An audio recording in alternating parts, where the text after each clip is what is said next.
Welcome to Art for the Soul Studio. I'm Carrie, and this is Art Making to Soothe Anxiety.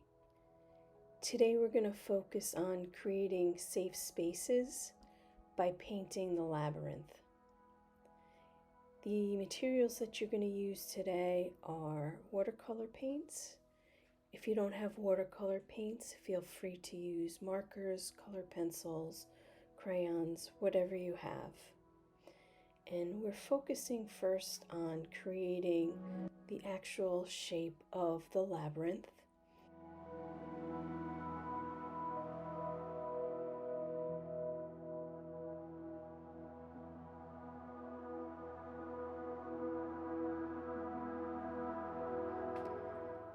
And the labyrinth, just so you know, is different than a maze. A maze is like a puzzle, and it works that analytical side of your brain, whereas the labyrinth has a definite beginning and a definite end. It's a path.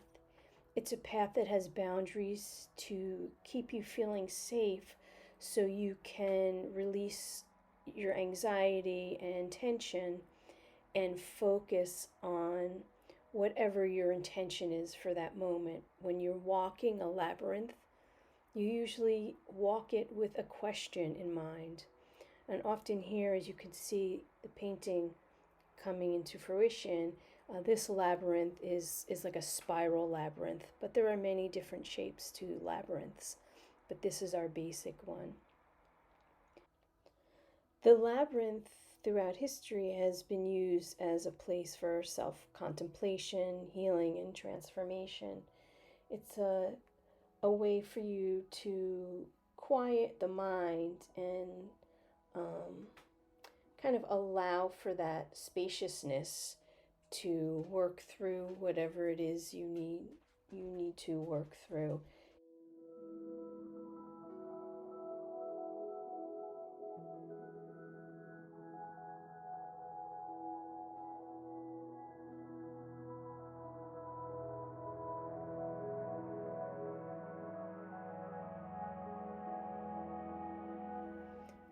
Labyrinths are actually considered like a place for walking meditation. So I invite you in this process, because we're painting, to make it a therapeutic or a creative meditation, and just allow the thoughts to come. And maybe your focus today is how can I feel more safe, and how can I feel more comfort in my daily life? How can I create that space for myself? And sometimes that space really comes from not our physical space, but our emotional space. So think about how you can use this process to create that emotional space for yourself, that emotional safe space. To expand on this creative process with our labyrinth painting, we could add a little bit of journaling to it. Just some thoughts about what is the labyrinth, or what can the labyrinth teach us? How can it support my well-being? How could I use it as a tool, to help me find that safe space in my mind so I can reduce that anxiety in my body. And this is a good place just to let your thoughts kind of flow within the spiral of the labyrinth.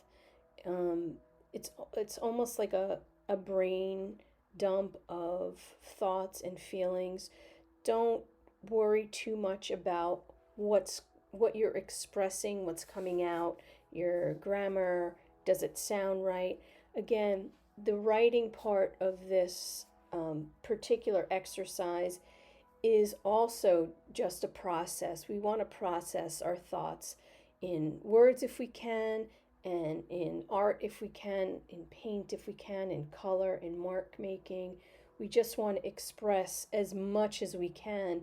And then when we're finished, that's the time when we can look back at what we've created and kind of analyze and ask questions and maybe understand a little bit more about what is subconsciously weighing on us.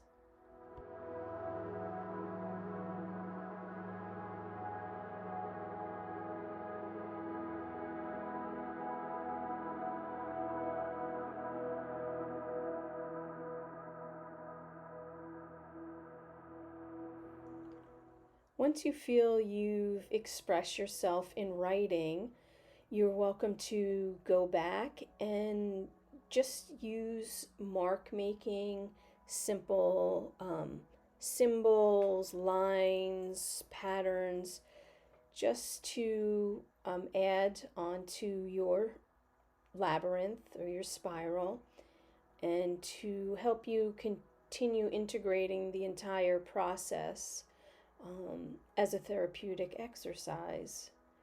This is a good time while you're making those marks to think about what you've written and think about the things that you've been considering as you've been painting your labyrinth. One thing that you'll notice as you're making the marks on your labyrinth, it does have a set beginning in the center, and it will have an ending at the end of the labyrinth. And this is important because sometimes when we are in the creative process or even in the thinking process, we start, but we don't know when to end.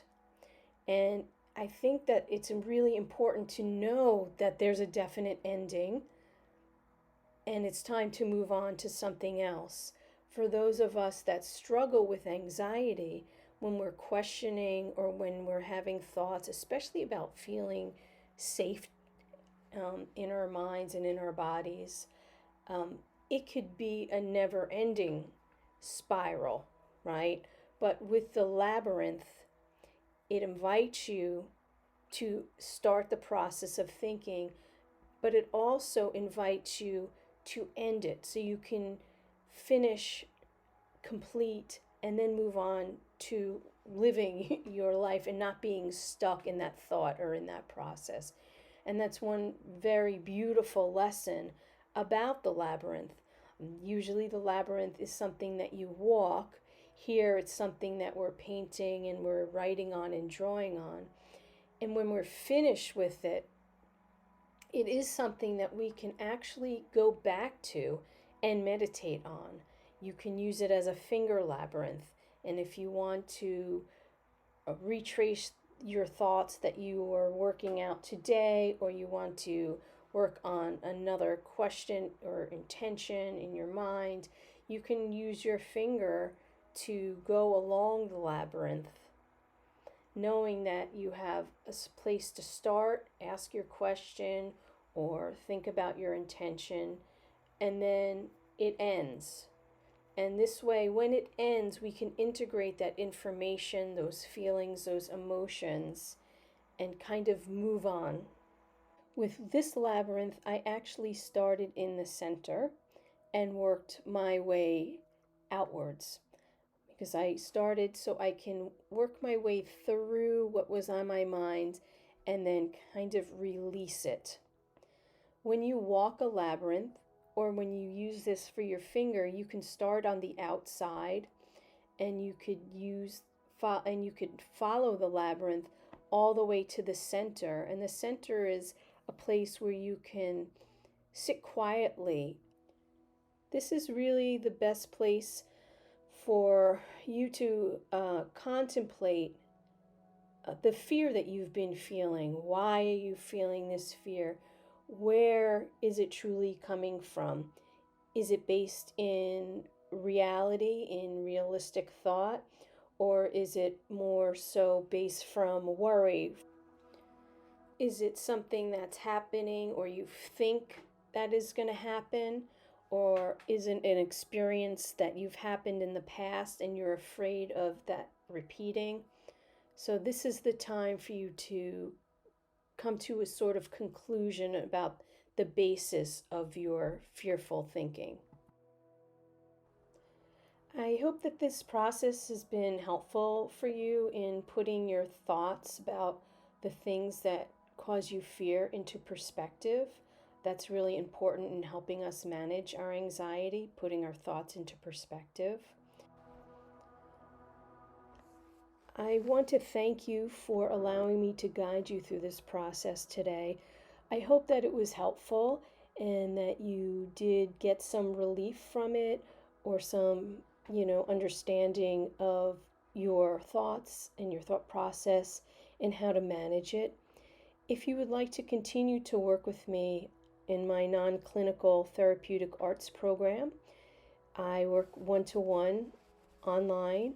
You can contact me at artforthesoul@gmail.com, or you can find out more information on my website, www.artforthesoulstudio.com. I hope this has all been helpful for you, and I look forward to seeing you again soon. Have a great day.